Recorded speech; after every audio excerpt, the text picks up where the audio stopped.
నమస్తే, very good morning. Welcome to west Bengal files number 7. నేను SS Lakshmi.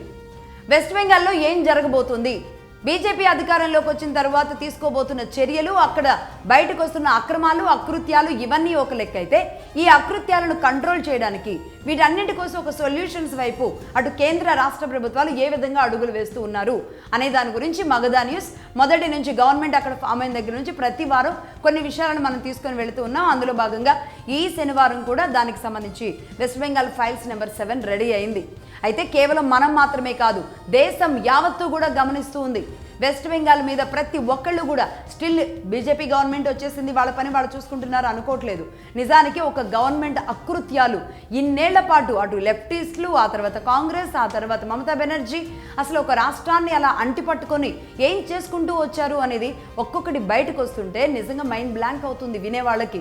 గతంలో ఎవరైనా చెప్పినా సరే పట్టించుకునే వాళ్ళు కాదు, ఇప్పుడు సాక్ష్యాలతో సహా బయటకు వస్తుంటే అంటే ప్రజలే తిరగబడి ఇక్కడ ఇలాంటిది జరుగుతుంది అని పక్కకు నెట్టేసి, అలాగే మొత్తం మమతా బెనర్జీ వెనుకున్నాళ్ళు కూడా పక్కకు జరిగిపోయిన తర్వాత ఇప్పుడు ఇవన్నీ బయటకు వస్తుంటే మరి దీని సొల్యూషన్స్కి ఏం చేయబోతోంది కేంద్ర ప్రభుత్వం అనే కాన్సన్ట్రేషన్ కూడా ఇప్పుడు మొదలవుతూ ఉంది. దానిలో భాగంగా ఈ శనివారం మగధా న్యూస్ ఇస్తున్న రిపోర్ట్లో నెంబర్ 1. ఇక ఇందులో మనం మాట్లాడుకోవాల్సింది సిలిగురి క్యారిడార్ గురించి. సిలిగురి క్యారిడార్ అంటే దాన్ని చికెన్ నెక్ అంటారు. అంటే కోడి మెడ ఆకారంలో ఉండే ఒక 22 కిలోమీటర్ల స్ట్రిప్ పొడవు ఉండే ప్రదేశం అది. ఆ ప్రదేశం ఇదే సిలిగురి క్యారిడార్. చికెన్ నెక్, కోడి మెడలాగా ఉంటుంది. అది నార్త్ ఈస్టర్న్ స్టేట్స్కి వెరీ డేంజరస్ జోన్. భారతదేశంలోకి ఎంట్రీ అవ్వడానికి నార్త్ ఈస్టర్న్ స్టేట్స్లో అదొక డేంజర్ జోన్ అనమాట. రావడానికంటే ఎవరైనా సరే చాలా ఈజీగా రావచ్చు. ఒక కొండ ప్రాంతంగా చాలా భయంకరంగా ఉండే ప్రాంతం అది. అక్కడ పని చేయడానికి నిజానికి ఫోర్స్ అనేది కూడా ఈ రెగ్యులర్ బిఎస్ఎఫ్ అండ్ మన ఆర్మీ ఫోర్స్ అక్కడ పనిచేయరు. అక్కడ పూర్తిగా కొండ ప్రాంతాలలో పనిచేసేవాళ్ళు. అంటే ఆ కొండ ప్రాంతాలలో అంటే నేను చెప్పాను కదా గతంలో రష్యాకి చెచెన్యా గ్రూప్ ఎలా ఉంటుందో, భారతదేశానికి కూడా ఇలాంటి కొండ ప్రాంతాలలో పనిచేయడానికి ఒక బలమైన పారామిలిటరీ ఫోర్స్ అనేది ఉంటుంది. వాళ్ళ పేరే సశస్త్ర సీమా బల్. సశస్త్ర సీమా బల్ ఫోర్స్ పేరు సశస్త్ర సీమా బల్ అంటారు. ఎస్ఎస్బి ఫోర్స్ అక్కడ పనిచేస్తూ ఉన్నారు. అంత ఫోర్స్ని కేంద్ర ప్రభుత్వం అక్కడ పెట్టి పనిచేస్తూ ఉన్నా ఇన్నాళ్ల పాటు మమతా బెనర్జీ కనీసం వాళ్ళకి ఒక ఆర్మీ బేస్ క్యాంప్ ఏర్పాటు చేసుకోవడానికి కూడా ప్లేస్ ఇవ్వలేదు. అంటే ఎంత దుర్మార్గంగా వ్యవహరించారో ఆలోచించండి. ఇది ఎంత దుర్మార్గం ఆలోచించండి. నిజానికి ఇదే మమతా బెనర్జీ ఈ 2000 కిలోమీటర్ల పొడవు ఉండే వెస్ట్ బెంగాల్ అండ్ బంగ్లాదేశ్ మధ్యలో కూడా ఈ ఫెన్సింగ్కి కూడా ఇలాంటి పర్మిషన్స్ ఇవ్వలేదు. ఏకంగా బిఎస్ఎఫ్ చీఫ్ అపాయింట్మెంట్ అడిగితే కూడా ఆనాడు ఇవ్వని మమతా బెనర్జీ నుంచి నిజానికి ఇంతకంటే ఏం ఆశిస్తాంలే అనిపిస్తుంటుంది ఒక్కోసారి. ఇలానే అంటే ఇన్ని విధాలుగా మన దేశానికి భద్రత లేదు. ఆ చికెన్ నెక్ అనేది డేంజర్ అని తనకే తెలుసు, కేంద్ర ప్రభుత్వానికి తెలుసు, అలాగే వీళ్ళ రాష్ట్రంలో ఉన్న పోలీసులకి తెలుసు. అది ఎప్పటికైనా భారతదేశానికి ప్రాణ సంకటమే అని తెలుసు. ఇక్కడేమో ఈ 2000 కిలోమీటర్లో ఈ 200 కిలోమీటర్లకి కాస్త ప్లేస్ ఇస్తే అయిపోతుంది. ఆ ప్లేస్ ఇవ్వదు. అలాగే అక్కడ సిలిగురి క్యారిడార్ దగ్గర ఏకంగా ఒక ఫోర్స్, అంత పవర్ఫుల్గా పనిచేస్తున్న ఫోర్స్కి బేస్ క్యాంప్ కోసం కూడా గవర్నమెంట్ నుంచి ఇవ్వాల్సిన ప్లేస్ ఏదైతే ఉందో దానిని ఎలాట్ చేయడానికి కూడా ఆవిడకి 7 పిన్నాళ్ళు. ఎందుకంటే అక్కడ 3 ప్రాంతాలు, డార్జిలింగ్, అలాగే జల్పాయ్పూరి, ముర్షిదాబాద్, ఈ జిల్లాలకు ఆనుకుని ఉండే ఏరియా కాబట్టి ఇక అక్కడ ఖచ్చితంగా అది రాష్ట్ర ప్రభుత్వానికి అనుసంధానంగా ఉన్న పరిస్థితుల్లో ఖచ్చితంగా రాష్ట్ర ప్రభుత్వం చొరవ లేకుండా చేయడానికి కుదరదు. ఎన్ని ప్రయత్నాలు చేసినా, ఎన్ని రకాలుగా చేసినా, హోంశాఖ రంగంలోకి దిగినా, అమిత్ షా గారు మాట్లాడే ప్రయత్నాలు చేసినా ఏమీ ఇప్పటివరకు ఆవిడ అధికారంలో ఉన్న వరకు వర్కౌట్ కాలేదు. ఇప్పుడు బీజేపీ అధికారంలోకి వచ్చిన తర్వాత ఇక అక్కడ ఉన్న కేంద్రం ఇక అదే పని కట్టుకుని చేస్తున్న నేపథ్యంలో రీసెంట్గా సరిగ్గా 3 రోజుల క్రితమే ఈ కొండ ప్రాంతాన్ని కాపాడుకోవడానికి అక్కడ ఒక బేస్ క్యాంప్ ఏర్పాటు చేసుకోవడానికి సపరేట్గా ఒక క్యాబినెట్ మీటింగ్ ఇమీడియట్లీ ఏర్పాటు చేసి దానికి కావాల్సిన ల్యాండ్ అలొకేషన్కి సంబంధించి గవర్నమెంట్ నుంచి ఒక జీవోతో పాటు వెంటనే కేంద్ర ప్రభుత్వం కూడా చొరవ తీసుకొని బిఎస్ఎఫ్కి అలర్ట్స్ ఇవ్వడంతో ఇప్పుడు అక్కడ పనులు మొదలవ్వడానికి ముందుకు వెళతాయన్నమాట. అప్రూవల్ వచ్చింది కాబట్టి. సో మొత్తానికి మన బలమైన టీం సశస్త్ర సీమా బల్ ఎస్ఎస్బి కోసం ఆ బేస్ క్యాంప్ వచ్చింది అంటే ఆ చికెన్ నెక్ని మనం కాపాడుకున్నట్టే. ఆ చికెన్ నెక్ ద్వారా ఆ కీకారణ్యంలాగా ఉండే ఆ ప్రదేశంలో నుంచి ఎవరిని రానియకుండా ఈ నార్త్ ఈస్టర్న్ స్టేట్స్ నుంచి అలాంటి థ్రెట్ లేకుండా మనం బలంగా ధైర్యంగా ఉండొచ్చు అన్నమాట. సో ఈ విషయంలో చాలా అతిపెద్ద చొరవ పడింది ప్రస్తుతానికి వెస్ట్ బెంగాల్లో అని చెప్పాలి. ఇది నెంబర్ 1.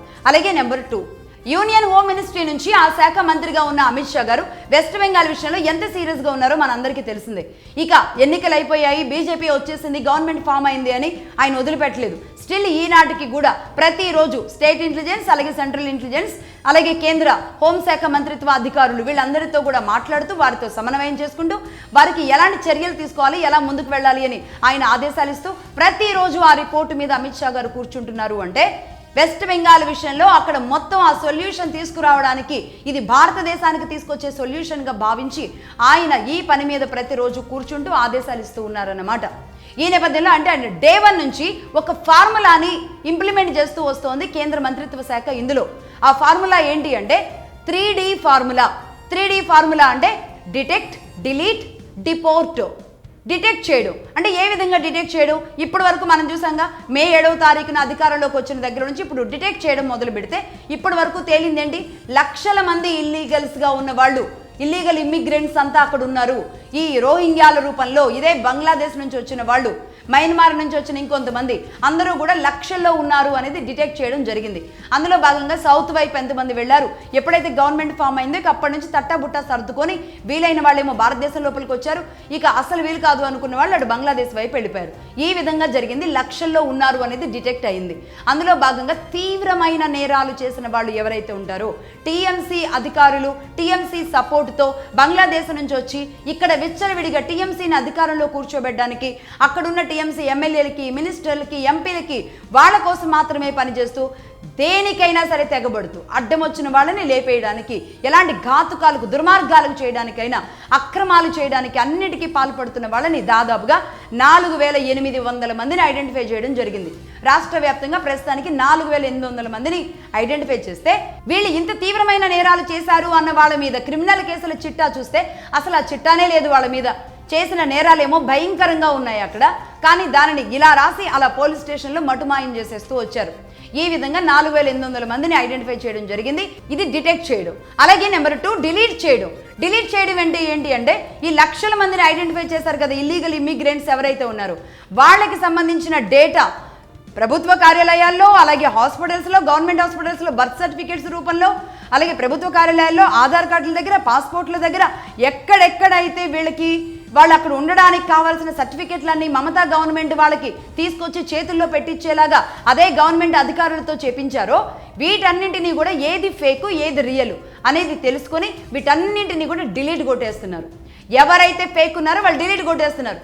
వన్స్ డిలీట్ కొట్టారు అంటే వాళ్ళు ఇంకా నెక్స్ట్ ఎక్కడ దేశంలో ఎక్కడున్నా సరే వీళ్ళ ఆధార్ కార్డు పనులు చేయవు. ఇప్పుడు సౌత్ ఇండియా వైపు వస్తున్న వాళ్ళు ఎవరైతే ఉన్నారో వీళ్ళందరినీ అంటే ఇటు కేంద్ర హోంశాఖకి సమన్వయం చేసుకుంటూ ఎవరెవరు ఉన్నారో ఆ లిస్టు తయారు చేసుకొని ఆ ఆధార్ కార్డుని డిలీట్ కొట్టేస్తున్నారు. ఎన్ని నెంబర్లు, ఎన్ని ఆధార్ కార్డులు తీసుకుంటే అన్నింటినీ కూడా క్లోజ్ చేసేస్తున్నారు. అంటే వీళ్ళు ఇప్పుడు ఏ రాష్ట్రంలోకి వెళ్ళినా పర్సన్ టు పర్సన్ పట్టుకురావడం అనేది అంతటా సాధ్యం కాకపోవచ్చు.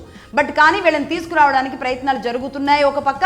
అలాగే ఇంకొక పక్క డిలీట్ కొట్టేశారు అంటే భారతదేశంలో ఉండడానికి అయితే వాళ్ళు అర్హులు కారు. అంటే ఎవరినైనా ఆధార్ కార్డు చూపించమన్నప్పుడు వాళ్ళ దగ్గర లేదు, ఒకవేళ మనం సెర్చ్ చేసుకున్నాం కనబడలేదు, ఖచ్చితంగా అర్థమైపోతుంది ఇది ఫేక్ అని, ఇది వెస్ట్ బెంగాల్ రిలేటెడ్ అని, అక్కడ నుంచి బంగ్లాదేశ్ వాళ్ళని. కాబట్టి నెంబర్ 2 ఫార్ములా నెంబర్ 2లో డిలీట్ కొట్టేస్తున్నారు. ఇక నెంబర్ 3 డిపోర్ట్. డిపోర్ట్ అంటే ఏంటి అంటే తీసుకువెళ్ళి ఈ గ్యాంగ్ ఎవరైతే అక్కడ దొరికిన వాళ్ళు ఉన్నారో ఈ ఆధార్ కార్డులు డిలీట్ చేసి వీళ్ళందరినీ తీసుకువెళ్ళి మొత్తానికి బోర్డర్లో అవతల పడేస్తున్నారు. తీసుకువెళ్ళి ఇక వెళ్ళండ్రా బాబు అని అక్కడ నుంచి తరుముతున్నారు. వీళ్ళందరినీ వాళ్ళ ట్రాన్స్పోర్ట్ ఖర్చులతోనే, స్టేట్ గవర్నమెంట్ ట్రాన్స్పోర్ట్ ఖర్చులతోనే వాళ్ళని ఏ బస్సుల్లో, వాహనాల్లో ఎక్కించి తీసుకెళ్లి ఆ బోర్డర్లో అవతల పడేస్తున్నారు. దాన్ని డిపోర్ట్ చేయడం అంటారు. డిపోర్ట్ చేస్తున్నారు. సో మొత్తంగా ఈ 3D ఫార్ములా అనేది చాలా సీరియస్గా వర్కౌట్ చేస్తూ ఉన్న పరిస్థితి ఉంది. సరే, ఇదంతా ఇలా ఉంటే ఇప్పుడు ఈ 4800 మంది అంటే తీవ్రమైన నేరాలు చేసిన, క్రిమినల్ నేరాలు చేసిన వాళ్ళు ఉన్నారు కదా, ఇక వీళ్ళని ఏం చేయాలి? వీళ్ళని తీసుకెళ్లి కేసులు పెట్టి, జైల్లో పెట్టి, కూర్చోబెట్టి తిండి పెట్టడం తప్ప ఇంకా వీళ్ళని ఏం చేయాలి? ఫస్ట్ ఆఫ్ ఆల్ వీళ్ళు ఏమేం చేశారో వాళ్ళంతా కక్కించాలి. వాళ్ళు ఎవరెవరి అవసరాల కోసం పనిచేశారు, ఎవరు వీళ్ళ వెనుకున్నారు, ఏమేమి నేరాలు చేశారు, ఏ లింక్ ఎక్కడుంది తెలియాలి అంటే 4800 మందిని విచారించాలి. అంటే ఎంత పెద్ద పోలీస్ ఫోర్స్, ఎంతమంది అధికారులు పనిచేయాలో ఆలోచించండి. అయినా సరే కేంద్ర హోంమంత్రిత్వ శాఖ ఆదేశాలతో రాష్ట్ర ప్రభుత్వం ఇక్కడ చర్యలు తీసుకుంది. ఇందులో భాగంగా వాళ్ళు కొన్ని క్యాంప్స్ ఏర్పాటు చేశారు. ఆ క్యాంప్స్కి వీళ్ళని తరలించి అక్కడ కూర్చోబెట్టి వాళ్ళకు ఒక రిహాబిలేషన్ లాగా వీళ్ళు ఏమేమి నేరాలు చేశారు, ఎక్కడెక్కడ చేశారు, ఎవరు ఉసుగొల్పితే చేశారు, ఎవరు వీళ్ళు వెనుకున్నారు, ఇలాంటివన్నీ కూడా ఒక విచారణలో తీసుకురావడానికి మరి 4800 మందిని ఎన్ని జైళ్లలో పెట్టాలి, ఎంతమంది అధికారులు ఎక్కడెక్కడ తిరగాలి, అదేదో అందరినీ ఒకే చోట కూర్చోబెట్టేసి వాళ్ళని విచారిస్తే సరిపోతుంది అని వీళ్ళిద్దరు కేంద్ర హోంశాఖ మంత్రిత్వ శాఖ అలాగే రాష్ట్ర ప్రభుత్వం ఆధ్వర్యంలో ఈ ప్లాన్ చేస్తుంటే, ఇంకొక వైపు హ్యూమన్ రైట్స్ అని దిగారు. హ్యూమన్ రైట్స్, ఈ మమతా బెనర్జీ రైట్స్ వాళ్ళు వీళ్ళందరూ దిగేసి ఎలా అలా వాళ్ళని తీసుకెళ్లి క్యాంప్స్లో పెడతారు అని చెప్పి వీళ్ళు ఇప్పుడు రాష్ట్ర ప్రభుత్వం మీద, పోలీసుల మీద అలాగే సెంట్రల్ గవర్నమెంట్ని కూడా ముద్దాయిలుగా పెడుతూ ఇలా అలాంటి ఇబ్బందులు పెడుతున్నారు. మానవుల్ని తీసుకువెళ్ళి ఇది మొత్తం ఒక హ్యూమన్ రైట్స్ వైలేషన్ కింద వస్తుంది, మనుషుల్ని ఎలా అలా క్యాంపుల్లో పెట్టి వాళ్ళని ఎలా అలా విచారిస్తారు అంటూ ఈ హ్యూమన్ రైట్స్ అంటూ కూడా కొంతమంది దిగారు. వీళ్ళంతా సుప్రీంకోర్టులో కూడా కేసు ఫైల్ చేయడం జరిగింది. దీని మీద అక్కడ కేంద్ర ప్రభుత్వం అలాగే రాష్ట్ర ప్రభుత్వాలు మరి ఏమేం చెబుతారు, ఏమేమి సాక్ష్యాలు చూపిస్తారు అనేది చూడాలి.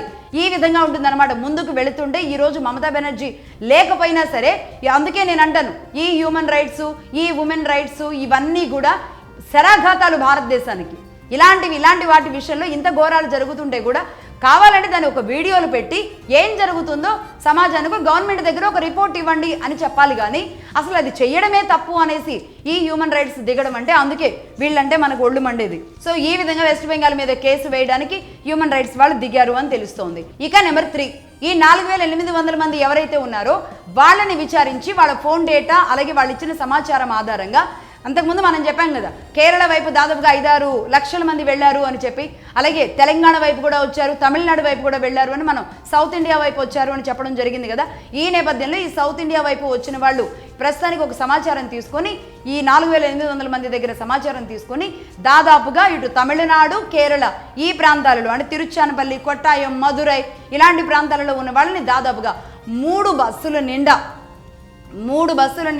దాదాపుగా ప్రస్తుతానికి ఒక 500-600 మంది తేలుతున్నారు. వీళ్ళందరినీ ప్రస్తుతానికి 3 బస్సుల నిండా తీసుకువెళ్ళి వెస్ట్ బెంగాల్లోకి తీసుకువెళ్తున్నారు. ఈ బస్సుల ద్వారా వెస్ట్ బెంగాల్ పోలీసులే స్వయంగా వాళ్ళు ఇచ్చిన అడ్రస్లను పట్టుకొని వాళ్ళందరినీ తీసుకెళ్లి బస్సుల్లో ఎక్కించి ప్రస్తుతానికి వెస్ట్ బెంగాల్కి తీసుకువెళ్తున్నారు. మరి వాళ్ళని ఎక్కడ పెడతారు, వాళ్ళ ఆధార్ కార్డులు ఏంటి, ఇవన్నీ కూడా ఆ పనుల్లో ఉన్నారు వెస్ట్ బెంగాల్ పోలీసులు అలాగే కేంద్ర హోంమంత్రిత్వ శాఖ. ఈ విధంగా జరుగుతుంది. ఇక నెంబర్ 4, ఇదే వెస్ట్ బెంగాల్ బరైపూర్ ప్రాంతంలో 13 ఏళ్ల చిన్నారి మీద ఒక అఘాయిత్యం జరిపారు ఒక దుర్మార్గపు ముఠా. దీని మీద స్టేట్ గవర్నమెంట్ చాలా సీరియస్గా ఉంది. వాళ్ళందరినీ అరెస్ట్ చేయడం, వాళ్ళందరినీ తీసుకువెళ్ళి జైళ్లలో పెట్టడం, వీళ్ళ వెనక అంటే ఈ ముఠాలో ఎవరున్నారో వాళ్ళంతా కూడా ఈ పాత నేరాలు చేసిన వాళ్ళంతా ఉన్నారు అని తెలుస్తోంది. దాని మీద ఇటు స్టేట్ గవర్నమెంట్ సీరియస్గానే ఉంది. కానీ ఎప్పుడూ లేనిది ఒక మహిళ కోసం వెస్ట్ బెంగాల్ నుంచి మాజీ సీఎం గారు మమతా బెనర్జీ గారు గ్రౌండ్లోకి దిగి ఆవిడ మొన్న 6వ తారీఖున జూలై 6వ తారీఖున క్యాండిల్ ర్యాలీ నిర్వహించుకుంటూ వచ్చారు. కాళీఘాట్ ఈ ప్రాంతాలలో ఆవిడ క్యాండిల్ ర్యాలీ నిర్వహించి ఆ దుర్మార్గులకు శిక్ష వేయాల్సిందే, వాళ్ళని మాకు అప్పగించండి అనేది ఆవిడ మాట్లాడుతున్నారు. నిజానికి ఇది విన్నవాళ్ళు, ఇదే వెస్ట్ బెంగాల్లో ఉండి ఇది చూస్తున్న వాళ్ళు ఏం మాట్లాడాలో కూడా అర్థం కావట్లేదు. ఎందుకంటే ఇదే వెస్ట్ బెంగాల్లో ఎన్ని ఘోరాలు జరిగినా స్పందించని మమతా బెనర్జీ ఈ ఘటన జరిగినప్పుడు మాత్రం ఎలా ఈ మాటలు మాట్లాడతారు అనేది ఎవరికి అర్థం కావట్లా. సరే అంటే ఒక బాలిక పక్షాన ఆవిడ నిలబడడం ఒక మహిళగా మంచిదే. మాజీ సీఎంగా పనిచేసి ఇంత పెద్ద ఘోరం జరిగినప్పుడు ఖచ్చితంగా మాట్లాడాలని మేము కోరుకుంటాం, ఎవరమైనా కోరుకుంటాం.